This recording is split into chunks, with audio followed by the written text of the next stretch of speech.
Tapi untuk aku nampak kau di sisi mata aku, memang kau tak perform. Tapi every time kau perform, kau buat orang gelak. Every time kau perform, benda tu secara natural. Kau tak perlu nak try hard untuk buat benda tu happening. Benda tu jadi something yang wow gitu. Rasa macam orang nak gelak, happy. The real reason kenapa aku ambil kau adalah bila kau masuk, Malko Shah ada. Malko Shah adalah satu benda yang fenomena yang sangat besar dalam masa yang singkat. Malko Shah dia sangat-sangat drastik.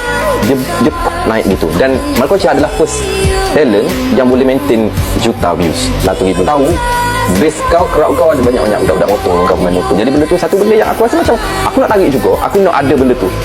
Aku nak ada geng-geng motor. Sebab aku pun main motor kau. Memang aku tak sehardcore kau, tapi aku nak buat benda tu. Sebab kita ada juga motor. Kita ada AI garage. Kita ada motor, kita ada kereta. So aku perlukan juga maksudnya gitu. So that's why aku pick Malko tu.